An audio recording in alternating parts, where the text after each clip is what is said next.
Hi, I'm pleased to be here today to enlighten you and provide you with some historical and legal facts that are often overlooked in the debates on the question of the Sahara.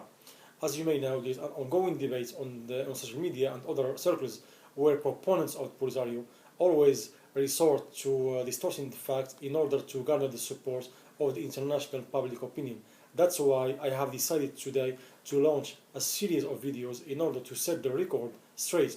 In this first video, I will first give a timeline of events since Spain started having its foothold in the Sahara back in 1884.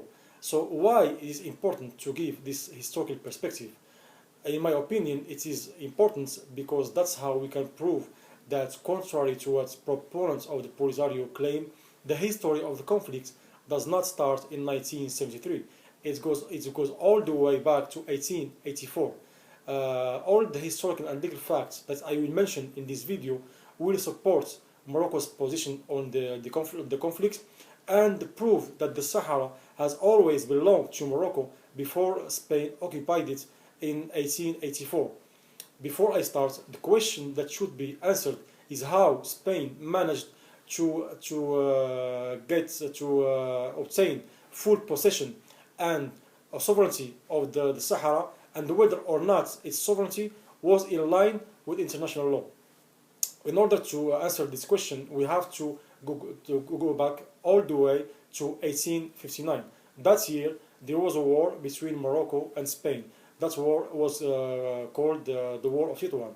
Morocco lost that war, and as a result, Spain imposed on Morocco a series of conditions and sanctions. One of those sanctions was that Morocco would allow Spain to have freedom of movement and freedom to establish a trading and fishing station in southern Morocco.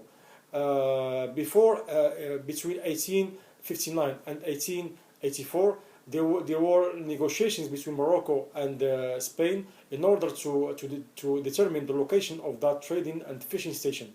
Many locations were under consideration, among them Agadir and Sidi Ifni in southern Morocco. But the spark or the turning point that would push Spain to move to occupy the Sahara was when, in 1879, a British English businessman called Donald Mackenzie established a fishing and trading station in Cap Juby, which is nowadays Tarfaya. Morocco reacted immediately and rejected the fait accompli imposed by the British.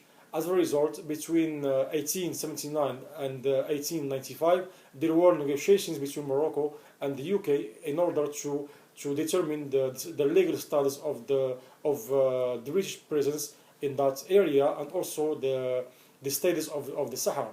In the meantime, Spain started signing the agreement with tribal leaders of the Sahara.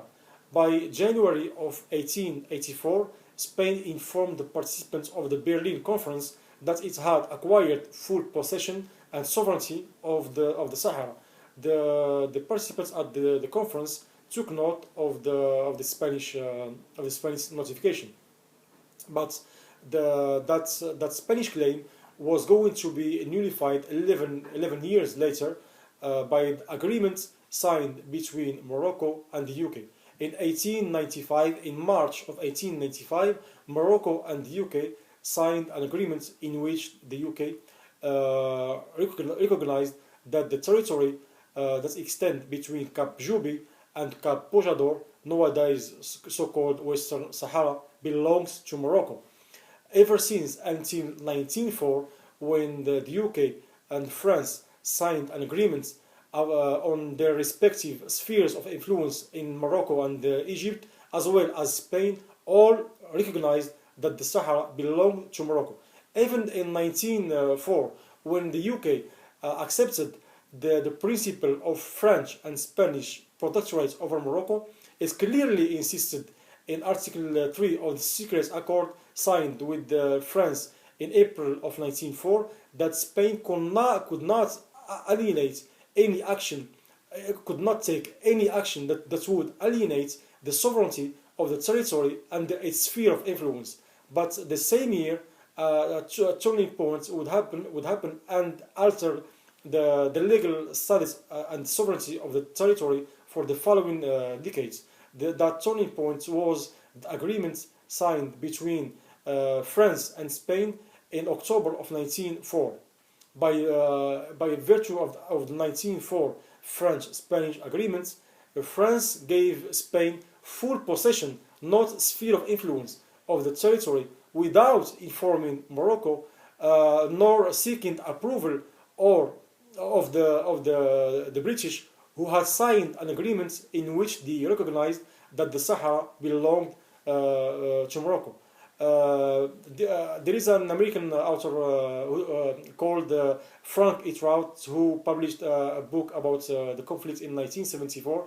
In his book entitled Moroccan Saharan Frontiers, he said that it was unlikely that the UK had given their formal approval of the fact that the Sahara was to become a Spanish territory outside of the sphere of influence of Spain in southern Morocco. The same scholar points out that even in the event that the UK has given its formal approval of that fait accompli, and here I will quote, it would have meant a unilateral and presumably secret renunciation of the agreement signed with Morocco in 1895, which would have been meaningless since Morocco was not informed of the renunciation. That agreement signed between France and Spain was a violation of international law. It was also a violation of the agreement of the Algeciras conference held in April of 1906. The signatories of the Act of Algeciras, including the United States, France, Germany, Belgium, Sweden, and Spain, and other European powers, all committed to preserving Morocco's territorial integrity on the understanding that the Sahara belonged to Morocco. So all the historical facts that I have just mentioned all prove that the Sahara belonged to Morocco. I am just going to give you an analogy. What happened to Morocco was as if you have a house and two people come and strike a deal without informing you. Would anybody accept that? Of course not. So that's why Moroccans rejected this occupation since the beginning, fought against it, and that's why Moroccans still believe in the righteousness of their position, and they will defend it until proving that the Sahara belongs to Morocco. In the next episode, I will talk about what happened between 1906 until 1956 when Morocco acquired its independence, and show the confusion that existed in Spain about the legal status of the Sahara. So I'm going to stop here. If you have any questions, please send them to us through our Gmail, moroccoworldnews@gmail.com. Don't forget also to like us on Facebook and on Twitter, and I will be pleased to follow up with you with the next video. See you next week.